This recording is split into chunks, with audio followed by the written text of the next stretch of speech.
Hello and welcome back to our channel Fake Safari. My name is Abhishek and I believe you guys are doing good and studying properly. So my dear kids, today I'm going to discuss a couple of questions from the JEE Advanced previous year from the kinematics. I hope you must have seen the videos on the PYQ JEE mains of the kinematics. Okay, bachcho? So let's quickly start with the first question of the day, which was asked in JEE 1982. JEE Advanced. So that time we didn't have advanced or mains like that. So it was JEE 1982 question. And in this question, it was said that two objects of mass 20 gram and 40 gram were projected at an angle of 45 degree and 135 degree with the x-axis. और वो ऊपर जाके कहीं collide करता है. And you have to ask, they asked us कि where it is going to fall, provided one of the block, retraces its path. ऐसा question था. तो थोड़ा उसमें आपको पूरा क्वेश्चन आपको डिटेल में समझाता हूं बच्चों. तो बेसिकली क्या था कि two objects we had. Let's suppose if I want to draw the diagram first, we had two objects. They were projected from the point A and point B, and the distance between these 2 points were given as 245 meter. The distance between these two blocks were given as 245 meter. One was projected. Let's suppose particle P was projected making some angle 45 degree from here. It was making some 45 degree with this, and the another one was projected making some angle of 135 degree with the x-axis. ऐसा throw किया गया था. And let's suppose this was mass m1 and this is mass m2. So m1 was given as 20 grams and m2 was given as 40 grams, and both of them were projected at the same velocity of 49 meter per second. दोनों को 49 metre per second से project किया गया था. Now the question is कि now this will go and even this is going to go and they are going to collide at a point, and this particle, let's suppose this was a particle P and this was particle Q. So let's suppose they go and they collide somewhere here, right? Because they had the same initial velocity. So definitely they're going to collide at the top point, because we know that आपका जो time period क्या होता है, that is 2u by g. Right? So the time period and the height, which is u square sin square theta upon, okay, 2u sin theta लिख दो, कोई दिक्कत नहीं है. तो आपको हो गया u square sin square theta upon 2g. So in both the cases, whether it is time or height, it does not depend upon the mass. What it depends upon the initial angle of projection and the velocity with which it is projected. ये दोनों चीज आपको mass पे depend नहीं करता है. And you will be surprised, you will be happy to see that if it's 135 degree, this angle is going to be how much? 45 degree बच्चों है ना. So they are going to collide at the max point, because they are having the same u and same value for the theta, and of course z is common for both of these. So they collided over here, of course, at the maximum height. Let's suppose it is here, and it is given that this particle P retraces its path.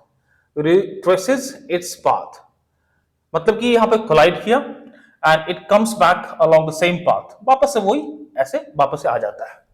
All good बच्चों? Now you have to tell, the question was asked in two parts. First, determine the position where this particle Q is going to fall on the ground. Position where the particle position where Q falls on the ground. जहां पे Q गिर रहा होता है, आपको position निकालना होता है. And the second question that asked you, time taken by Q to fall on the ground. Time taken by Q to fall on ground. ये दो क्वेश्चन आपको पूछा गया था बच्चों. All good? आप थोड़ी सी इस बात को समझो कि when it is saying that P is retracing its path, means कि at the time of collision जो velocity इसके पास initial था, the same velocity should be there in the opposite direction. तभी तो वो अपने इस path को retrace करेगा. इतनी बात तो हमको समझ में आ रही है ना जी. After that we got to see Q जो है वो कहाँ पे गिर रहा होता है. Q जो है वो कहाँ पे गिर रहा होता है. सिंपल सी बात है, अगर Q के पास velocity वापस आता है, if the Q achieves some velocity after the collision, तो उस velocity के corresponding we can find the its horizontal distance from the mean point जहां पे वो fall कर रहा होता है.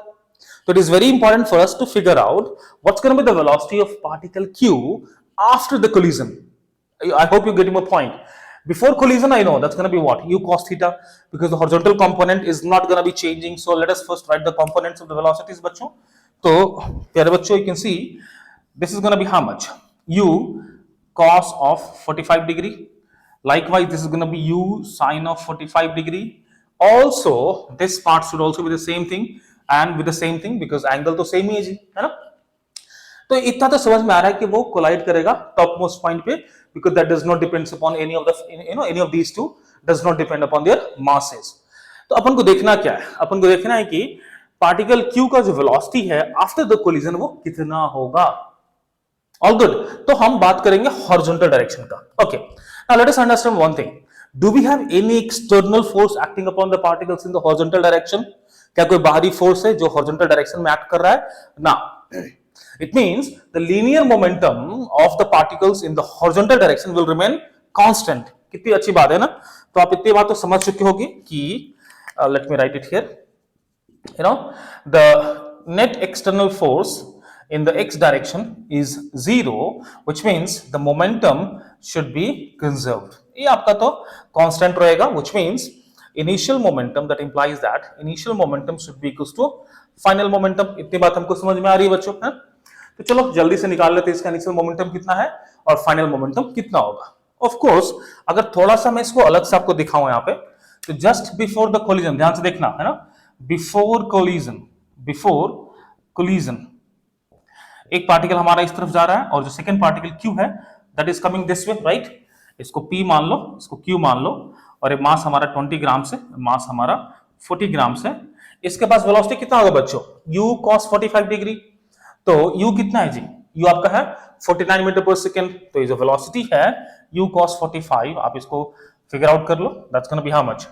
49 times of 1 upon root 2. Well that's gonna be 49 upon root 2 metre per second is gonna be the velocity of both the particles. दोनों के पास तो सेम ही वेलोसिटी है ना, क्योंकि both of them have the same velocity. तो आपका हो जाएगा 49 upon root 2 in rightward side, and this is going to be 49 upon 2 in the left hand side. right को ले लो पॉजिटिव और लेफ्ट को ले लो negative. we already know all this stuff, है ना, हमने सारे कहानी कर रखे हैं इस पे. तो बच्चों इसको अगर हम सॉल्व करते हैं, इनिशियल मोमेंटम कितना हो जाएगा जी? और after the collision I know that this is going to retrace its path. तो आफ्टर कोलिजन का भी कंडीशन हमको पता है ना. आफ्टर कोलिजन भी हमको कहानी पता है. This particle is going to come back with the same velocity if it has to retrace its path. And in भाई साहब का जो Q है, इसका मान लो V, मेरे को नहीं पता, या तो इस तरफ होगा या तो इस तरफ होगा. मान लो कि राइट वर्ड है. अगर हमारा assumption is going to be wrong, then इसका वैल्यू नेगेटिव में आ जाएगा. बट हमने इसको भी मान लेना है कि it is going towards right after the collision. ऐसा हम मानकर चलते हैं. ठीक है जी. अब देखो मोमेंटम का कंजर्वेशन लगा लो बच्चों. तो मोमेंटम कितना हो जाएगा? इनिशियल मोमेंटम आपका हो गया, इन भाई साहब का हो गया 20 ग्राम. केजी में करो तो कोई दिक्कत नहीं है, बाकी सब कैंसिल नहीं हो जाएगा, लेफ्ट एंड राइट कैंसिल हो जाएगा, तो रहने दो, नॉट अ बिग प्रॉब्लम, है ना. और इन भाई साहब कितना है? लेफ्ट में ना, तो नेगेटिव, और speed is gonna be same 49 upon root 2 is equals to, after the collision it is retracing its path towards negative, तो 20 टाइम्स ऑफ 49 रूट 2 हो गया. और इन भाई साहब का मेरे को पता नहीं, 40 भी कर लो जी, है ना. वो that's your conservation of momentum. क्यों? क्योंकि हॉरिजॉन्टल में जो external force that is 0, it means the momentum should be conserved. You know that conservation of momentum principle से अपने को पता है, सारी बात है ना जी. Okay, anyways this is gonna be how much? इन भाई साहब को आप ले आओ इस तरफ, करेक्ट है जी. और तो कितना हो जाएगा? -40 है ना. अच्छा, ये माइनस होगा, सॉरी, है ना, माइनस होगा क्योंकि it is going towards the left after the collision. ये बाएं तरफ जा रहा है, लेफ्ट की तरफ जा रहा है, तो माइनस हो गया. इन भाई साहब को इस तरफ ले आओ, तो कितना हो गया? This plus this is gonna be how much? 40 times of 49 root 2 minus 40 times of 49 upon root 2. Well, that's going to be 40 times of V, and these two going to be cancelled. अच्छा जी, means velocity of the second object after the collision is 0. इसका velocity 0 है, मतलब कि जो second block है वो इसी point पर dub dub dub dub dub गिर जाएगा जी. Means after the collision its velocity, horizontal velocity becomes 0. It means it is going to fall exactly at the same midpoint, है ना जी. ये हमारा आंसर तो निकल गया.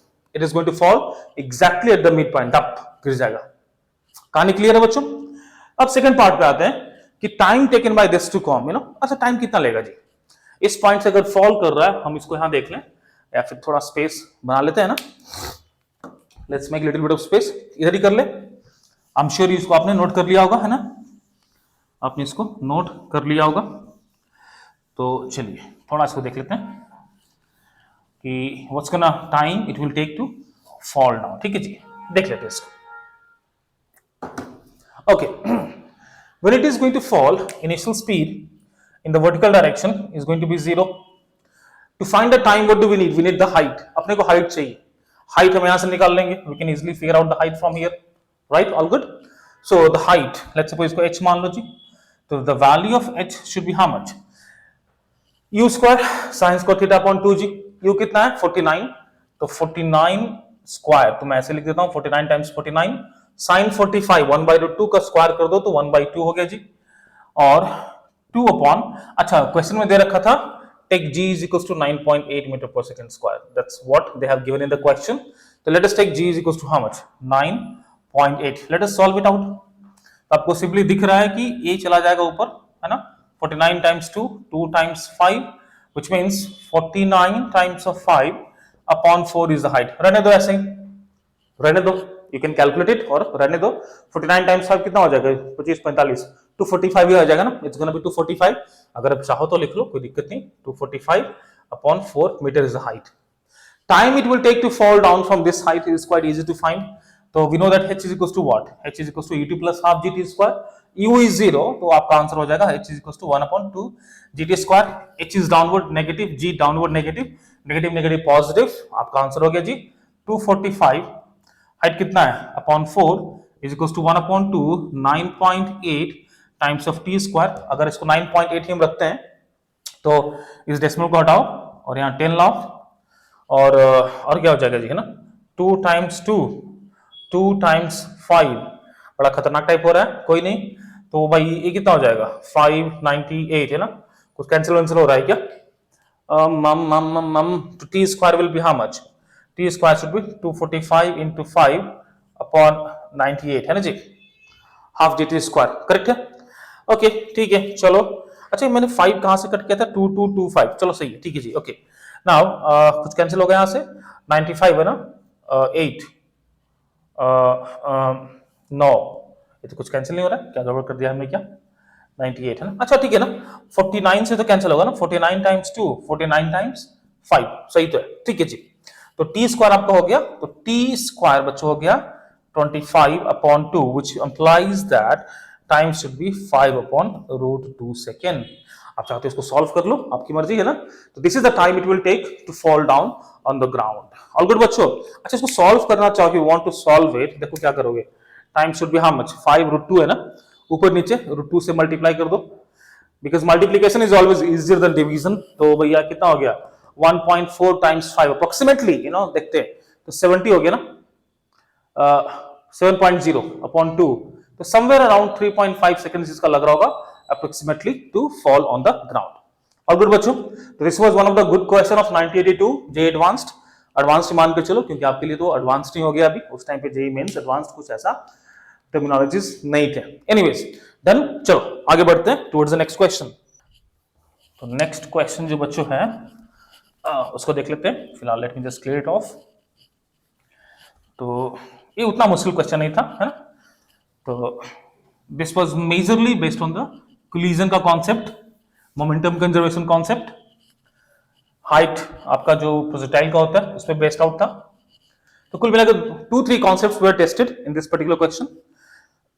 एक और क्वेश्चन है that was asked in JEE 1986, है ना, दैट सेज कि if a body is falling, कोई एक बॉडी है which is falling from the height of h, capital H दे रखा था, और it strikes hits an inclined surface at a certain height h, small h, due to which its path becomes horizontal. वो टकराने के बाद ना हॉरिजॉन्टल हो जाता है, and then it falls on the ground. तो क्वेश्चन पूछा गया था कि what should be the ratio of small h upon capital H so that the time taken should be maximum, जो टाइम होगा of the flight has to be the maximum. Question दे रखा था। तो आई बिलीव आपको question तो समझ में आ रखा होगा ना, जो मैंने अभी बकवास करा है। तो देखो क्वेश्चन क्या था कि एक ऑब्जेक्ट है बच्चों, एक ऑब्जेक्ट है, इफ इट इज फॉलिंग और किसी एक हाइट पे, you know, there is inclined surface, some angle theta, कुछ पता नहीं उसके बारे में, कुछ भी है, we can figure it out. और ये जो हाइट है बच्चों from here to here, it is small h, and after it strikes this inclined plane, its velocity becomes horizontal, means इसका vertical जो component of velocity है that becomes zero, and it is given that this height, initial height from which it was dropped is h and this height is h. Of course यहाँ पे कुछ time लेगा, let's suppose it is taking some time t1, and after it strikes, it collides, it's hit the inclined plane, इसका velocity इस तरफ होता है और फिर वो गिरेगा, राइट, ऐसा कुछ वो ड्रॉप करेगा. ऑल गुड बच्चों, it will take some time t2, let's suppose ये टाइम t2 लेता है. क्वेश्चन पूछा गया था कि for what ratio of h upon h time of flight, that is the time it takes to reach the ground is maximum. Question था कि time क्या होना चाहिए, value of h small h upon h का ratio, कि जो इसका time of flight है वो मैक्सिमम हो जाए, ऐसा क्वेश्चन था. तो मैक्सिमम मिनिमा है तो obviously you will think of the कुछ ना कुछ डेरिवेटिव तो आएगा वहां पे, है ना. और we should try and write the value of time in terms of h, क्योंकि जो टोटल टाइम ऑफ फ्लाइट है that should be t1 plus t2, and दोनों का वैल्यू इस h पे डिपेंड करता है. h ज्यादा कर दोगे तो ये टाइम कम जाएगा, h कम कर दोगे तो ये टाइम कम जाएगा, और ये टाइम विल इंक्रीज. तो you have to maintain such a distance height of h की इन दोनों का वैल्यू ना मैक्सिमम हो जाए. ऑल गुड बच्चों, तो चलिए ट्राई करो और फिर हम लोग साथ में करेंगे इसको. वीडियो को पॉज करो और ट्राई करो. आई बिलीव आप इसको ट्राई कर पाओगे, मुश्किल नहीं है, कुछ भी मुश्किल नहीं है, आप आराम से कर पाओगे.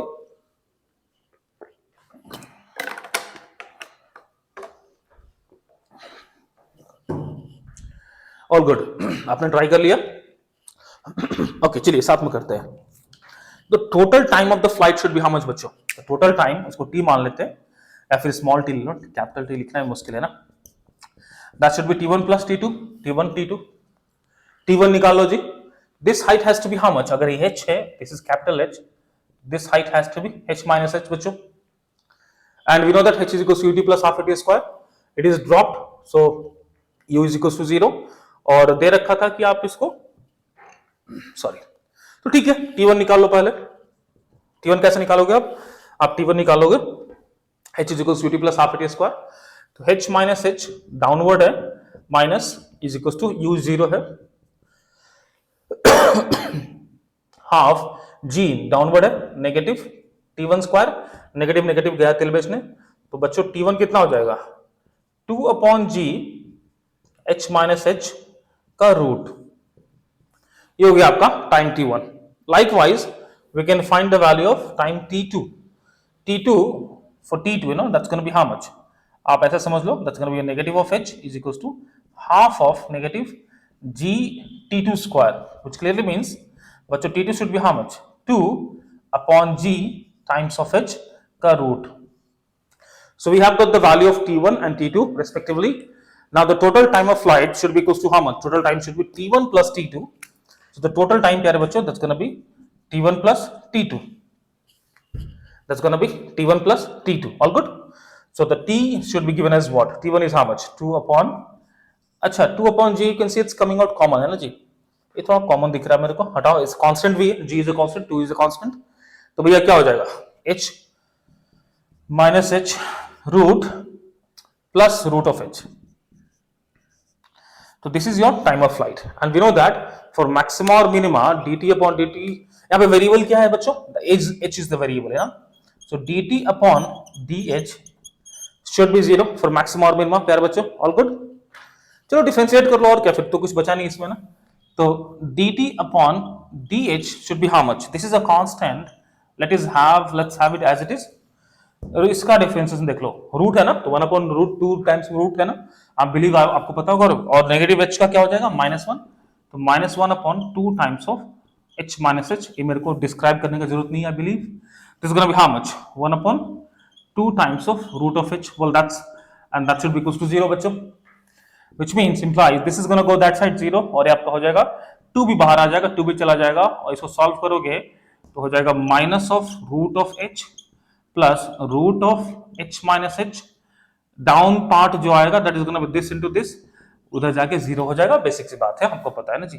तो इसको इस तरफ लेके चले जाओ, स्क्वायर कर दो, h minus H is equal to h, which means 2h is equals to h.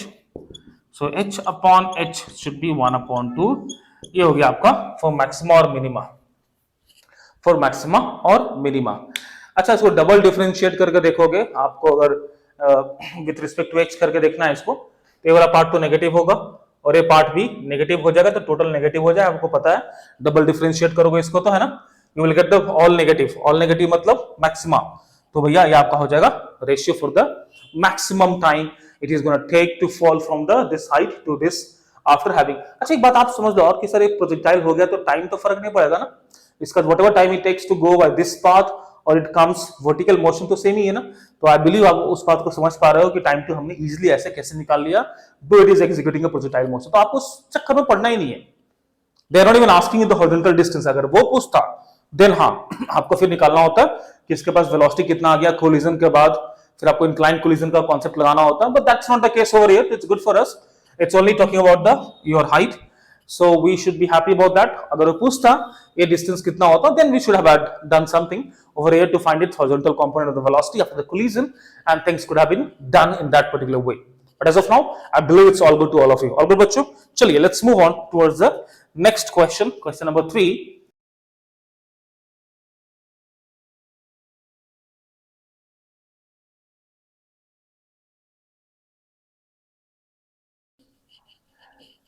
चलिए, इसको हमने रब कर दिया और ये हो गया आपका। चलिए, space for the next question, and here we have our next question, बच्चों। Okay, let's have question number 3 that was asked in JEE 1994। भैया JEE एडवांस का भी क्वेश्चन है जो 1994 में पूछा गया था, ठीक है। इसमें क्या था ना कि two blocks were thrown at different heights। चलो इसका मैं डायग्राम इधर बना देता हूं, आपको ध्यान से देखना। दो ब्लॉक है, एक को यहां से और एक लेट्स सपोज ऐसे थ्रो करा गया, ठीक है। This height is 20 metre, this is point A, B, C and D, and this is 30 metre. बच्चों ये दे रखा था 30 मीटर हाइट है। From this height one object of mass m was thrown horizontally, ये मास m है, at 10 meter per second, and from here object of mass 2m, you know, यहां से एक मास फेंका गया 2m at an angle of 60 degree with the same velocity 10 meter per second, ठीक है जी।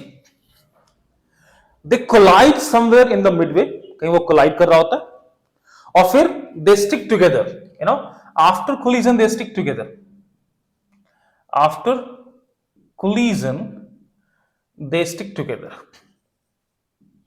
they stick together,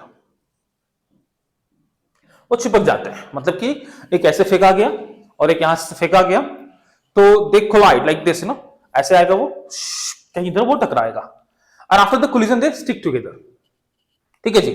और the gap between these two was given as d, ये जो पोल के बीच का जो गैप है that was given as d।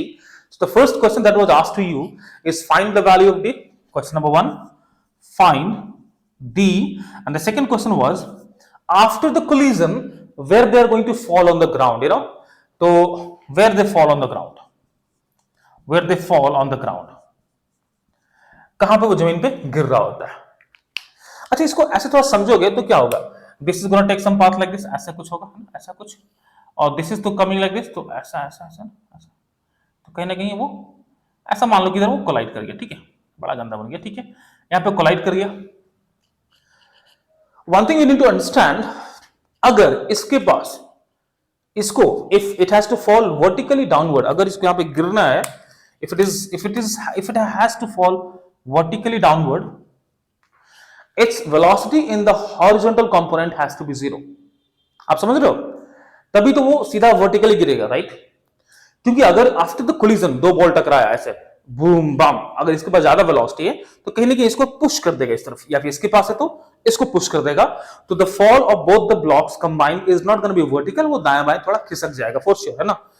तो फॉर दैट हमारे पास एक ही हथियार है, कंजर्वेशन ऑफ मोमेंटम लगा देंगे द हॉरिजॉन्टल डायरेक्शन, फिर चेक करेंगे कि भैया वो सीधा ड्रॉप करने वाला है या फिर लेफ्ट राइट डिफ्लेक्ट होने वाला है। I believe you are getting my point, right?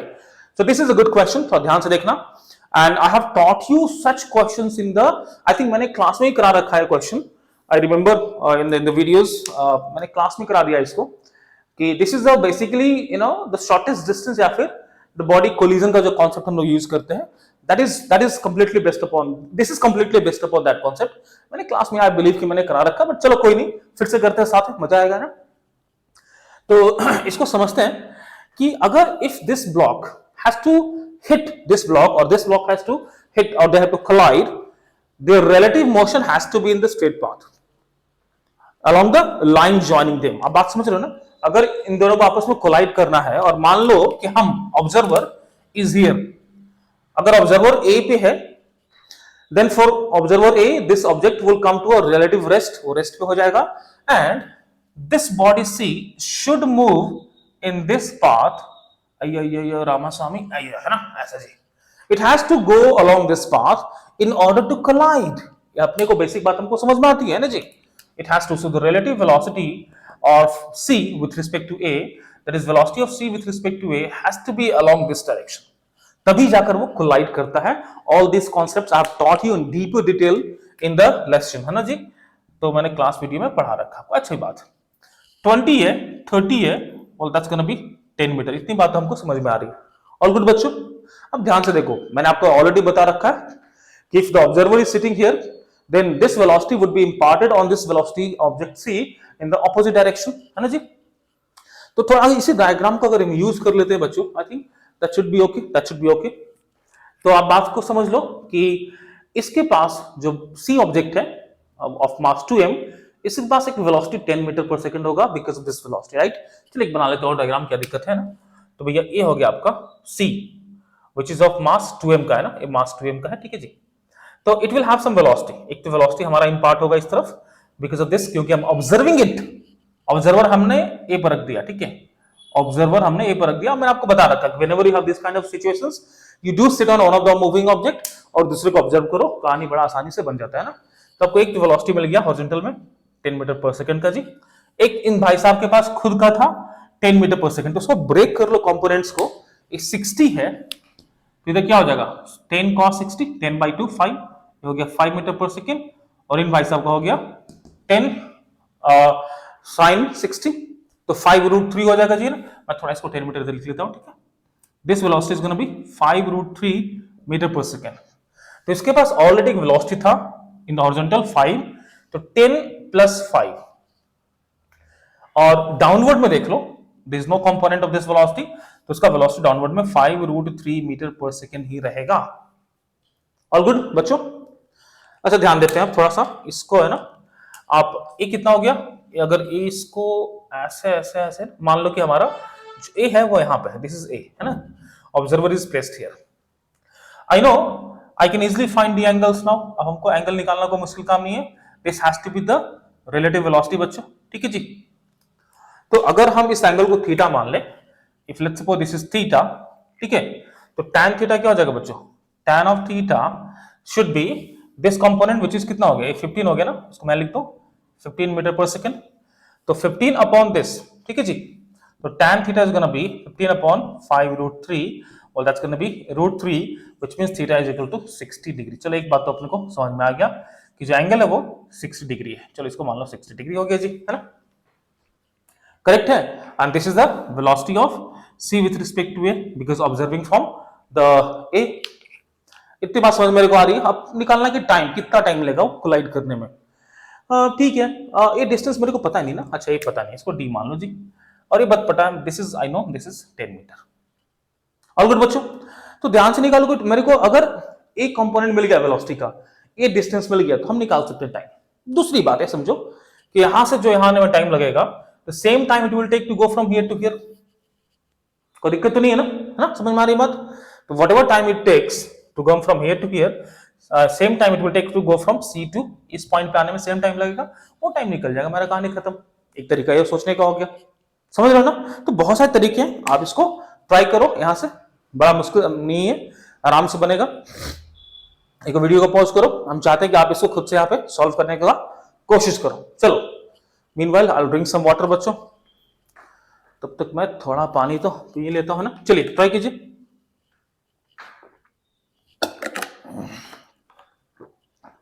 आपको निकालना है ये डिस्टेंस डी चाहिए। पहला क्वेश्चन क्या है, डी चाहिए। मैंने सारे डेटा आपको खोलकर रख दिए बोर्ड पे, आप इसको ट्राई करो। तो आई बिलीव आपने इसको ट्राई किया होगा, है ना। देखो बहुत तरीके निकालने का, दो तीन तरीके हैं इसमें। एक सिंपल से तरीके में आपको सिखा सकते हैं। यहाँ पे देखो, एक तो तरीका ये होगा कि आप ऐसे टाइम निकालो ऐसे। The second way is to find, इस एंगल को यूज कर लेते हैं ना, 60 डिग्री दे रखा है, राइट। ये 60 है, ये distance I know, can we not find this D, easily find निकाल सकते हैं ना। फाइंडिंग डी, देखो कैसे आराम से इसको निकाल सकते हैं ना। Finding D, tan 60, this angle is now known to me, tan 60 should be how much? Look at this triangle, d upon this length which is 10, right?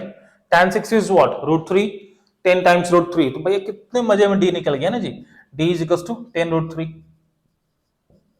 तो पहला आंसर तो मेरे को मिल गया, है ना। This is what we have got, 10 root 3 metre जी, ठीक है। अच्छा दूसरी बात क्या पूछ रहा है, वेयर दे फॉल। तो पहले निकालोगे टाइम ऑफ कोलिजन निकालो, when they are going to collide. तो time of collision would be what, this velocity, can I find, yes of course, this is 15, this is, पहले निकाल लो। तो velocity of C with respect to कितना हो जाएगा बच्चों, ध्यान से देखना, आपका हो जाएगा इसका स्क्वायर 15 225 प्लस इन भाई सब स्क्वायर 25 टाइम्स 3 25 हो गया ना जी। तो this is gonna be how much, 300 means 10 root 3। क्या बात है। तो a respect, you know, velocity of c with respect to a is coming out to be 10 root 3 meter per second। अच्छी बात है। अच्छा ये लेंथ निकल सकता है क्या, बिल्कुल निकल सकता है। Now since I know the value of d, I know the value of this height which is 10, तो भैया इसको निकाल सकते हैं ना, ac निकाल लो। This is ac should be how much, this square plus this square, तो इसका स्क्वायर कितना आ गया 10 रूट 3 होल स्क्वायर, 100 टाइम्स से 300, और इन भाई सब हो गया 100। तो आपको लिख सकते हो, बड़े मजे में निकल जाएगा ना। तो ये हो गया बच्चों आपका AC should be gonna be how much, 400 which is 20 metre. क्या बात है। तो भैया ये आपका डिस्टेंस जो है वो 20 मीटर का हो गया ना, सही है ना। कुछ गलत हो जाए तो बता देना जी, है ना। This is 20 metre. तो टाइम ऑफ कोलिजन तो मिल जाएगा ना, 20 मीटर है, ये वेलोसिटी मेरे को पता है, relative velocity which is 10 root 3। Time of collision should be how much बच्चों, time of collision should be, time of collision t should be 20 upon 10 root 3, है ना। तो ये time should B 2 upon root 3 second. अच्छी बात है, सारे के सारे रूट्स में आ रहे हैं, दैट्स ओके, ठीक है जी। तो time will be this much, अच्छी बात है। तो उस टाइम पे जो कोलिजन होगा, तो उस टाइम पे ये ऑब्जेक्ट, ये डिस्टेंस वी कैन फाइंड ना, time of distance of collision. चलिए एक और पार्ट ऐड कर देते हैं, where it collides, where they fall, and before that where they collide, और कहां पे कोलाइड कर रहा है, this should be order number 2, this should be order number 3। तो कहां पे कोलाइड करेगा, obviously we have found the time, तो इसको यूज कर सकते हैं ना। अब now look at this object, it is moving horizontally with the speed of 10 metre per second. तो टाइम इतना लग रहा है, तो उस 10 सेकंड में जो डिस्टेंस मान लो d डैश मान लो बच्चों, तो d डैश कितना हो गया, d dash should be 10 times of this time which is 2 upon root 3। बड़ा वियर्ड वैल्यू है, बट कोई नहीं, सॉल्व कर सकते हो ना। तो whenever I fall into this situations, मैं क्या करता हूं, इसको रेशनलाइज कर दूंगा जी। मेरा बहुत सिंपल फंडा है कि multiplication is easier than division. I am gonna rationalise this, ऊपर रूट 3 नीचे रूट 3 से मल्टीप्लाई कर दो, आपका हो गया 3 6 20 रूट 3 अपॉन 3, है ना जी। दिस इज गोना बी 1.73 और 20 टाइम्स ऑफ 1.73 रामास्वामी, एंड हियर वी हैव 3। तो कहीं ना कहीं खतरनाक वैल्यू है जी। चलो कोई नहीं, कर लेते हैं 6, है ना, 3 हो गया ना, 3.46, ठीक है जी, अपॉन 3, मतलब कि अच्छा एक 0 भी होगा ना, सॉरी माय बैड, है ना। तो 11 33 1 हो गया, 11.5 मीटर अप्रोक्सीमेटली। तो कहीं ना कहीं ये जो वैल्यू होगा that is gonna be 11.5 metre. From here it is going to collide. इतनी बात तो समझ में आ रही है। But the question what the says, okay हमने दो पार्ट, ये पार्ट भी कर लिया जी। दे सेइंग कि whether it is gonna fall vertically और नॉट, वो हमारा क्वेश्चन अभी भी सस्टेन्ड है, रिटेन्ड है ना। अच्छी बात है। मोमेंटम देख लो, इसका इनिशियल मोमेंटम क्या, हॉरिजॉन्टल मोमेंटम 10 इस तरफ है। मोमेंटम कंजर्वेशन का देखो लास्ट जो पार्ट है उसको हम लोग मोमेंटम देखेंगे ना, मोमेंटम इन एक्स डायरेक्शन देखते हैं जी। इनिशियल मोमेंटम कितना है इन भाई साहब के पास है 10 इंटू एम है ना, P X initial 10 M positive, और इन भाई साहब के पास कितना हो जाएगा जी, क्योंकि इसका वेलोसिटी 10 है इस तरफ, ये आपका 5 कंपोनेंट आया था ना, तो वो हो जाएगा 5 टाइम्स 2 10, ओहो माइनस एम है ना, व्हिच मींस 0। तो इनिशियल मोमेंटम अगर हॉरिजॉन्टल में 0 है बच्चों, देन फाइनल मोमेंटम भी आपका 0 होना चाहिए, because conservation of momentum would act over here, so final momentum in x direction should be 0। अगर फाइनल मोमेंटम 0 है, इट विच मींस इसके पास सिर्फ और सिर्फ vertical momentum it will be having, right, only has vertical momentum, only momentum only in the vertical direction, momentum is there only in vertical direction। अगर vertical direction में है तो इसके हॉरिजॉन्टल मूवमेंट को कुछ भी इफेक्ट नहीं होगा, it will not be affected horizontally, means after the collision they are going to fall exactly downward, means both the blocks after collision since they're sticking to each other they're going to fall over here, और इसका answer भी वही होगा जो d का value d dash का value है। तो both of these has the same answer which is around 11.5 meter from this foot of this tower which is B। बस कहानी खत्म, ठीक है। तो ये अच्छे कॉन्सेप्ट है, एज आई टोल्ड यू, मैंने बताया था आपको कि एडवांस्ड में मेंस में भी इस पे कॉन्सेप्ट पे क्वेश्चन पूछा जाता है, तो आप प्लीज इसको अच्छे से करो और अच्छे से समझो। चलो let's go towards the next question बच्चों। तो जो नेक्स्ट क्वेश्चन बोलता है, एक क्वेश्चन पूछा गया था जेई 2000 में, आई थिंक इस वीडियो का लेंथ वुड बिकम लॉन्गर, तो एक काम करते हैं, आई am gonna divide this video in 2 parts ना, 2 पार्ट्स उसको डिवाइड कर देता हूं इस वीडियो लेसन को, ठीक है जी। तो एक जेई का क्वेश्चन लिख लो आप, उसको ट्राई करके आना। एक जेई 2000 में पूछा गया था और क्वेश्चन था कि आपको let's suppose this was a question कि ऐसा कुछ सिचुएशन है and one object is thrown at a velocity of u from here, and we have one block which is kept on a cart at a height of 1.25 meter and at a distance of 3 meter from the ground, है ना, from the point of projection. अगर यहां से project करते हैं तो एक object यहां पर रखा हुआ था on the cart which is moving rightward, और अभी as of now it is stationary, right, and this is at a distance of 3 metre horizontally and 1.25 metre vertically यहां पर रखा हुआ है, ठीक है।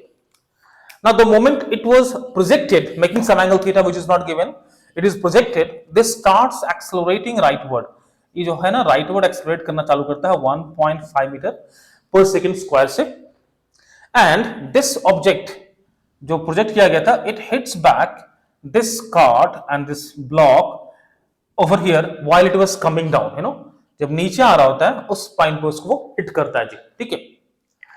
And precisely it hits it at an angle of 45 degree, it hits it an angle of 45 degree, means ये जो angle बनता है हॉरिजॉन्टल से that is 45 degree at which this is hitting this block, and the time at which it hits is given as t is equals to t naught, and this is a time at 0, it is here, time 0 पे ये हमारा जो block है बच्चों it is here, and time t is equals to t naught पे वो इसको hit कर रहा होता है, ठीक है।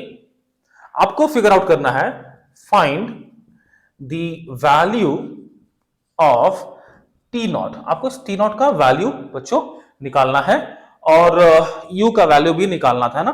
Also find the value of u, आपके 2 पार्ट क्वेश्चंस में है, this is what you got to do। एक काम करते हैं, this video is getting longer, तो I'm gonna do solve this question in the next video, आप इसको ट्राई करके आना, take this as a homework, I'm gonna see you in the next video बच्चों, ठीक है। So till then keep studying and keep learning, and yes of course don't forget to hit the like button, also subscribe if you like the way I teach, and do share with your friends। All good? See you in the next video. All the best. Take care. Bye everyone.